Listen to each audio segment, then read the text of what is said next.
I'd like to discuss the problem of the West's encounter with radical Islam into the 20th, beginning of the 21st century, which I think is a process that's gone very badly for the West and very well, not really for Muslims, but for radical Muslims, for jihadis. I think that by and large, they've gone from success to success, and the West has gone from one cultural disaster to another. So in order to understand the dynamics and possibly correct them, I'd like to go into some of these details. So, for example, 1,000 years ago, let's take the year 1000 as a point, the Muslim world was part of the first world with China, and possibly you could argue, although it was already fading, Eastern Christianity in Constantinople. By and large, the Arab world was a new member of the first world and a particularly vigorous member of the first world. The Arab world and more broadly the Muslim world, which was largely dominated by Arabs. So here you have a situation where Islam in its early period is enormously successful on a global scale, literally unseen by any movement before. And as a result, they were extremely proud of their tradition, and they developed a number of notions that built up that pride, including the way they treated conquered peoples. If they were idol worshippers, then they would be killed. If they were Christians or Jews, then they had what's called the status of dhimmi, spelled D-H-I-M-M-I, which literally means blameworthy, and they're blameworthy because they haven't accepted Islam, but is often translated today as protected. But you have to understand that's protected in the sense of a protection racket. In other words, as long as they accepted their status as inferior, as long as they accepted a fair number of shameful practices and statuses that were attributed to them, including the inability to ride on horses, they had to ride on donkeys, they couldn't build their churches and their synagogues higher than mosques, and so on. All of these are classic concerns of honor and shame. As long as they accepted their position, they were protected. What were they protected from? They were protected from the violence of Muslims. So I wouldn't quite call it a protected status, but okay, that's how many people refer to it. So they developed this notion of the dhimmi. They also developed this notion of Dar al-Islam, Dar al-Harb, Dar al-Islam being the realm of Islam, which is where Sharia rules, which is not the realm of peace, but the realm of submission. Granted, peace is one of the products of submission, but certainly not the kind of peace that we think of in terms of peace and freedom. And Dar al-Harb is the realm of the sword, and that's everywhere where infidels live not subject to the law of Sharia, not subject to Muslim law. And that means obviously the entire Christian world, and indeed all of the world that hadn't already been conquered by Islam. So we infidels who live in Dar al-Harb are in fact, the term for us in Islam is not just infidel, but also harbi. Kharev is the Hebrew word for sword. Harbi means that we are those who are destined to the sword. So Islam, as part of its notion of itself as great and powerful and the only right, pure religious belief on the planet, has developed a whole set of attitudes towards the non-Muslim other, which are profoundly derogatory. Any term, infidel, actually the term kufar means he who conceals, who conceals the truth. And as I said, dhimmi means blameworthy. So the attitude of Muslims towards non-Muslims is historically profoundly negative and profoundly hostile. Or this idea of, Dar al-Islam, Dar al-Harb is in some senses a translation into religious language of a classic tribal, honor, shame, clan-based, solidarity-based attitude, which is our side right or wrong. So as a result, you have these powerful elements within Islam that, under conditions of modernity, are in crisis. And, what happened was that over time, the Muslims eventually conquered Constantinople in 1453, I believe, 1453, they conquered Constantinople. They then came into the Balkans. They got as far as the gates of Vienna. Previously, they had conquered in Western Europe almost up to France, but that was centuries earlier, and they were pushed back. So, interestingly enough, 1453, they take Eastern Christianity. 1492, the Christians, the Catholics in Spain, kick them out of their last hold in Europe. And that victory on both sides, their victory was against the weaker part of Christianity. The stronger part of Christianity, which was the Western part, was on the rise. So ironically, in the year 1000, when Islam is part of the first world, Western Europe is at the bottom of the third world. This is a culture that is basically still a tribal culture.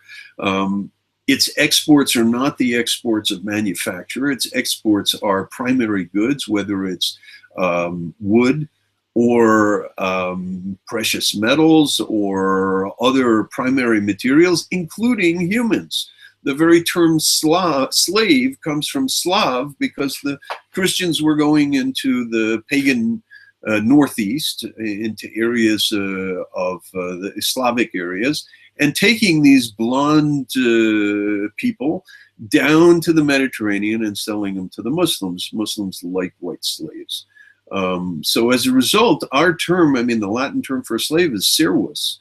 And we get serf from that. But the word slave literally comes from this period where Europe was at the bottom of the third world and exporting even human raw material rather than anything manufactured. And then in the course of this last millennium, from 1000 to 2000, this is the topic that I work on, in the course of this millennium, Europe goes from strength to strength. It starts expanding literally from the 11th century onwards and continues to this day. And as a result, the Muslims, who were still part of what you call a pre-modern world and were on top of the pre-modern world, all of a sudden discover that once the rules change with modernity, they're losing. And the real wake-up call was in 1798 when Napoleon invaded. And he invaded Egypt, and he took Egypt, and he moved up the course. He was the coast towards Istanbul. He was finally stopped at Acre. But there was no question that even abroad, the French forces were infinitely stronger than anything that the Arabs could put together. And that was the beginning of an awareness that something had gone wrong. And this notion that, we belong at the top of the world, but we're not. History has gone wrong. Can be very powerful. It can really be depressing. I think both the English and the French feel this. The French, I think, in my analysis from the 11th century on, the French were sort of the leaders of the Western world. And then that was sort of taken away from them during the Industrial Revolution by the British. And both of them lost out by the end of the Second World War. And America took their place. And one of the things that you have here, and, France and England also are subject to the problems of honor shame, is this sense of resentment, this sense that, this is no fair, I've been cheated. The success of America, or in the Muslim case, the success of the modern West, has deprived me of my greatness, and I must take vengeance. And so there's a fair level of a need for revenge on the part of the Muslims in order to restore their lost honor, their lost face. Their face has been blackened. And now the only way to wash a blackened face is through blood. So there's this enormous hostility, often can't express itself. this problem of being shamed by modernity for the Muslims reached an acute stage with Israel. Because here's this tiny people. The Jews historically have always been a people that have not fought, at least in the history of Islam, except for some of the early tribes that they fought. Jews have always been a subject people. They were a subject people in Christianity. They were a subject people in Islam. They were always at the bottom of the sort of hierarchy of groups. You know, the Greek Orthodox are at the top, and then you go down, and at the bottom are the Jews. The Jews were always the lowliest, always considered cowardly and so on. And then all of a sudden, in 1948, the Arabs announced to the world that they're going to wipe out this new state, and they lose. And they lose on a massive scale. 7 Arab armies lose to a bunch of ragtag Jews who barely know how to fight. Many of them just come from the Holocaust, survivors of the Holocaust. And yet they lose on the world stage. And I would say that, you know, the Arabs, in particular the Palestinians, often use this expression, the Nakba, the catastrophe, to refer to what happened in 1948. And generally what they mean by it, or what they intend to mean by it, is the disaster that befell the Palestinians in 1948 as a result of this war. And originally when they used that, they used it to describe the way in which Arab elites had started the war and failed the Palestinians. So initially the term Nakba was used by Palestinians to criticize the Arabs, the Arab elites. Now it's used to criticize Israel, and you know, they say their claim is that 600,000 or 800,000 refugees were driven out of Israel by the Israelis and so on. Obviously the historical record's more complicated than that, but that's their narrative. I think what really is going on with the Nakba is that it was an utter humiliation for the entire Arab world, including the Palestinians, and certainly for the Palestinian leadership. That it was the equivalent of somebody who considered themselves a world-class athlete being beaten by a girl. And in fact, being beaten by a girl, you know, who was wearing high heels or something. I mean, you know, just, it was a total catastrophe. And one of the ways they responded to that was to kick the Jews out of the Arab world. So the Iraqis, the Yemenis, the Taimanis,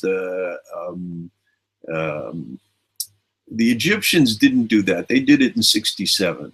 But throughout the Arab world, the Syrians and so on, throughout the Arab world, all across North Africa, Jews were kicked out, and probably somewhere between 800,000 and 1 million Jews were kicked out of the Arab world. And it was an act of vengeance. It was an act of, we have been defeated, we are furious, and we will strike wherever we can. And of course, these Jewish populations were enormously vulnerable. So you have a number of pogroms, and then by and large, the Jews flee, leaving everything behind and so on. Again, it's important to understand that this issue of the humiliation of the existence of Israel has a double meaning. On the one hand, it's got this meaning that I just described, which you could argue is a sort of cultural meaning, the Jews against the Arabs, and it's a war, and the Arabs lost, and so on. But it's also a religious issue. Part of the self-image that Muslims have of themselves is that they are a religion that should dominate. And certainly it should dominate in what they consider Dar al-Islam. And Israel is right in the heart of Dar al-Islam. This has been part of the Muslim world since a generation after the Prophet died, even less than a generation.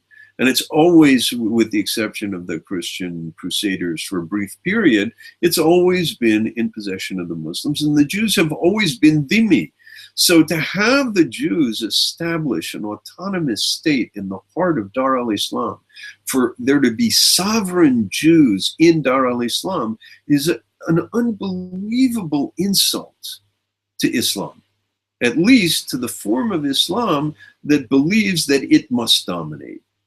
certainly dominated Dar al-Islam, and then of course everything should be Dar al-Islam, so they should dominate.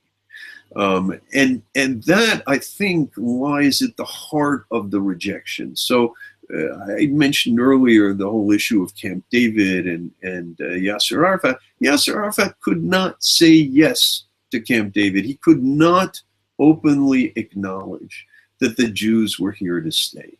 He would have been giving up the last shred of Arab honor in this matter. And as he put it when somebody once said to him, "Why didn't you say yes? What, you want me to be drinking tea with Sadat?"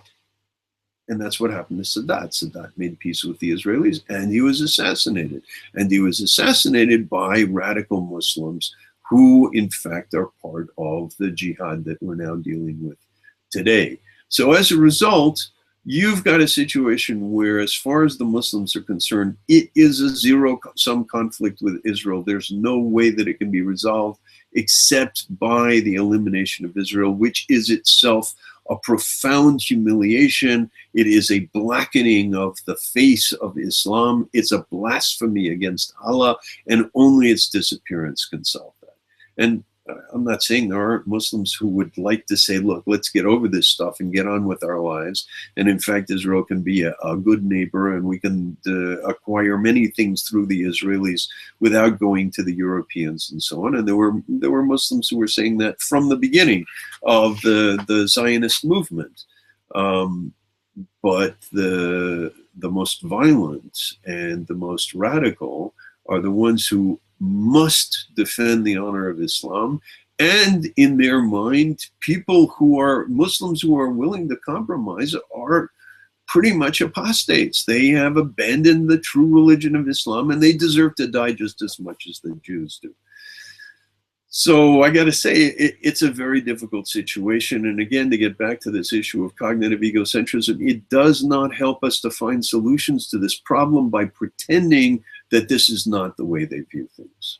And this is not, in particular, this is not the way their leadership views things. I think this approach that looks at the question of a crisis of Muslim honor also helps us understand global jihad. I've written a chapter on this in my book, Heaven on Earth, The Varieties of the Millennial Experience. And in it, one of the things I point out is that already starting in the 19th century, there were Muslim thinkers dealing with the problem of the modern West who viewed the challenge to Islam as a kind of apocalyptic war between good and evil, obviously Islam being good and the West being evil. Part of this comes from the sense that, and this is specifically true of Muslims for whom honor is everything, that the loss of their status as the most powerful and the most respected and the most honored and the most feared people on the planet, the loss of that status actually created literally an existential crisis. In other words, an Islam that is not dominant, and I'm not saying this is true of all Muslims, I'm saying it's true of these jihadis. An Islam that is not dominant is not Islam. What we consider a fair shake in modern civil society, which is, the separation of church and state, separation of church and state, you're free to practice your religion, but you're not free to impose it on others, to them is literally a blow at the heart of what Islam is about. So as a result, the rise of the West becomes an existential threat for them. And if you read the jihadi literature over and over again, there's no question in their minds that the West is trying to destroy Islam, that the West represents the destruction of Islam, that it is a mortal enemy, and that mortal enemy must be defeated. So as a result, one of the things that arises, and it comes up particularly I date the first phase of it to 1979-1980, which is the year that Khomeini took over in Iran, and which in the Muslim calendar is 1400, and they have a long tradition going all the way back to at least the year 200 of apocalyptic messianic expectations around the turn of their century. The previous one had been in 1882, which is when the Mahdi in Khartoum took over and defeated Lord Kitchener, and there's even a movie about it with Laurence Olivier. But in any case, 1979 is the beginning of a global jihad in which the goal is to take over the entire world. It's world domination. I'm not saying all Muslims are part of this, although I think that any Muslim who does not believe that Islam should dominate the world at some point is a fairly modern Muslim who is challenging some very strong traditions within Islam.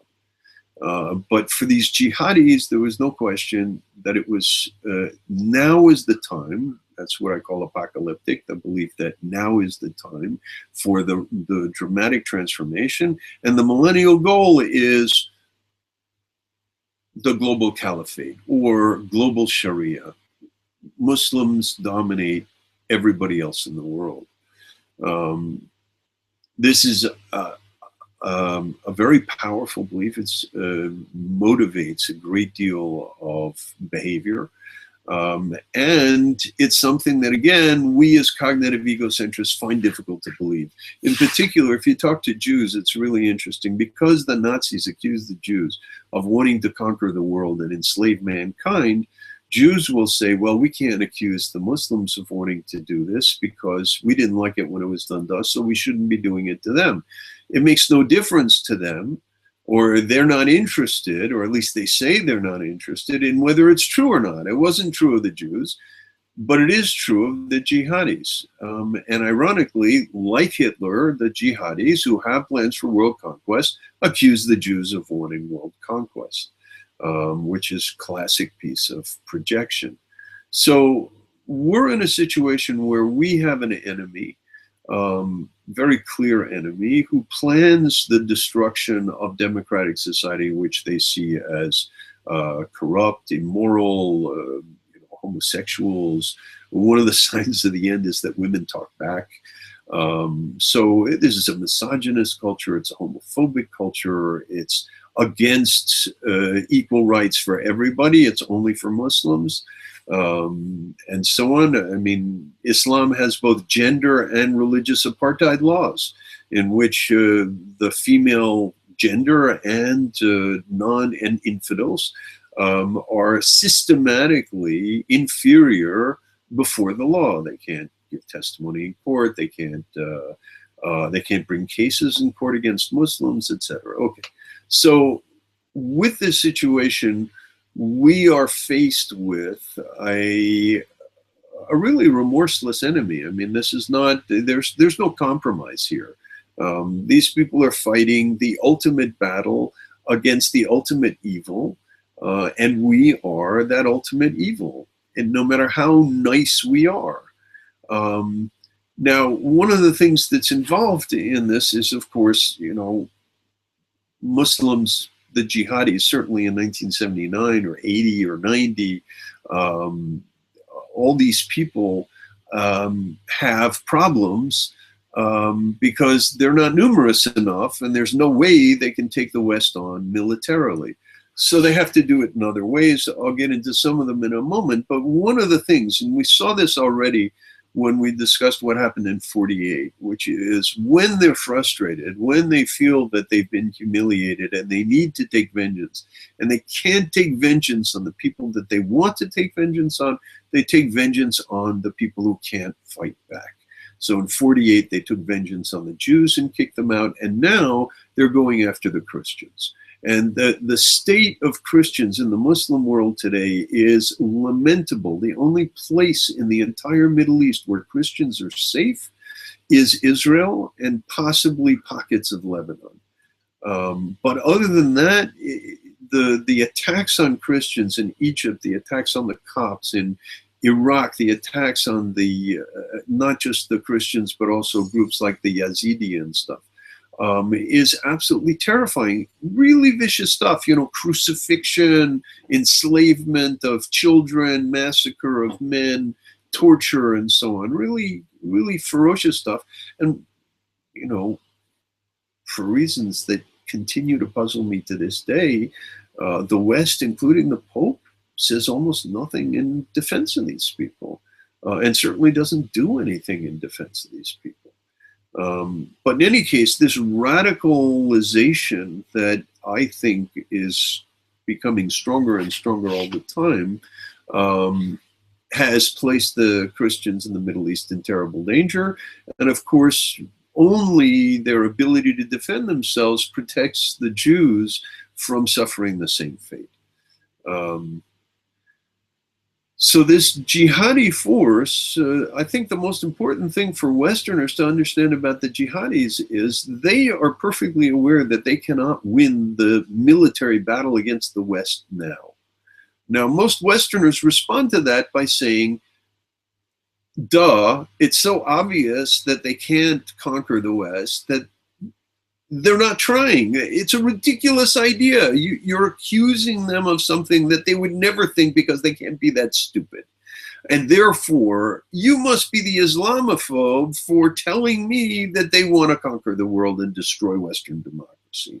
You're paranoid. You're the one who's making this stuff up. You're the warmonger, and they're actually just defending themselves. Well, in their minds, they're defending themselves, but their definition of themselves is they're defending the people who should dominate the world. Now, what happens as a result is the jihadis, in order to succeed, need to conduct a first phase of the war against the West, which is not necessarily a military war, although it has components like the strike on 9/11 and 7/7 in London and the strike on the Barcelona trains and so on. There are incidents where it attacks the West, but these are guerrilla acts, terrorist acts. They're incidental, they're small. They're not the main theater of war. The main theater of war is cognitive. And in the cognitive theater of war, what they need to do is to convince the West not to resist. They need to convince the West that as they invade, as they move in, and as they take over, the West not identify what they're doing as a hostile act, but in fact concede consistently to the demands that they make. And we discussed earlier the issue of the Charlie Hebdo and the Muhammad cartoons. Well, you know, that goes back to Salman Rushdie in 1989 when Khomeini put out a fatwa against Salman Rushdie, who was living in Dar al-Harb and who had written a book which offended Khomeini. Not that he had read it, but he heard enough to know that it was offensive. And so he puts out this fatwa, and because there are Muslims in England, and because even, you know, a percent of the Muslims in Europe is still enough crazy people who might assassinate Salman Rushdie or anybody associated with the publication of his book. I believe his Japanese translator was killed. The West realized that they were in threat. And in fact, very few Western intellectuals really supported Salman Rushdie. He had to go into hiding. And by and large, it's not at one of the prouder periods in Western intellectual history. And what was actually happening there was the extension of Sharia law to Dar al-Harb. And the same thing's going on with the Muhammad cartoons. They're insisting that we follow a rule, which isn't even true of all Muslims, but is true of the stricter Muslims, that says you shouldn't do a picture of Muhammad. Why? Because it might lead to idol worship. Well, we're not in danger of idol worship. We're certainly not worshiping Muhammad as an idol. So that's a stricture that actually is something that applies to Muslims. They're applying it to us, and they're not applying it to us because they're worried about the state of our souls. They're applying it to us because they want us to submit to their rules. So they have now extended this rule to us, and not just us within the Muslim world, but us in the non-Muslim world as well. And our reaction has been to say, oh, well, it upsets them, let's not do it. And as a result, this is a huge cognitive war victory. This is a huge, basically, it has established a precedent in which the West concedes to extremist demands on the part of Muslims so as not to upset the Muslims. And I think it's set up a situation in which repeatedly they can push for things in which we will concede. And one of those things is this notion of Islamophobia. This is a notion that was developed by members of the Muslim Brotherhood in the United States in the 1990s. It's now one of the most powerful memes out there. Anybody who criticizes Islam is labeled an Islamophobe. It's the equivalent of being a racist. It's the equivalent of being a terrible person. It's the equivalent of being a right-wing warmonger.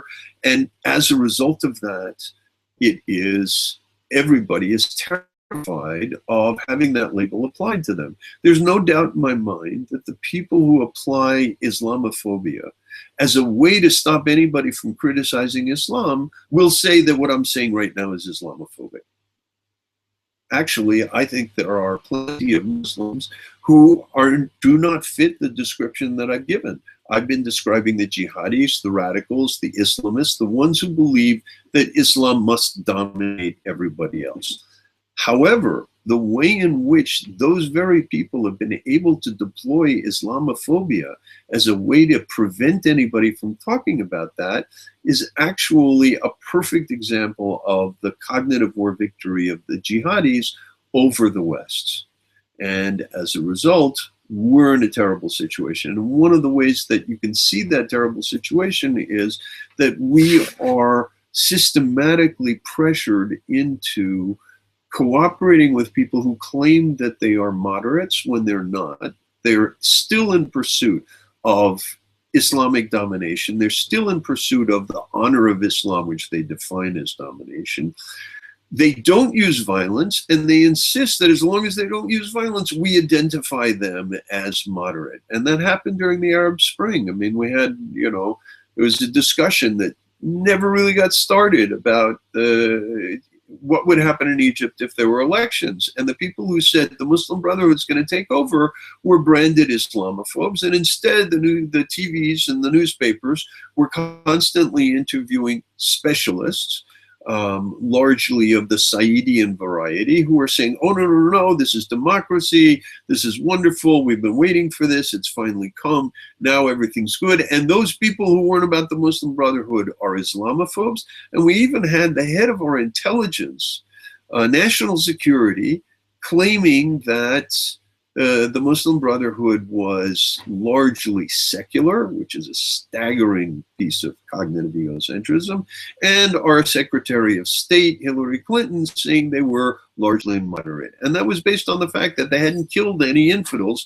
in the last 10 years. So all of a sudden they become moderate. Once they took over, it became clear that they weren't moderate. But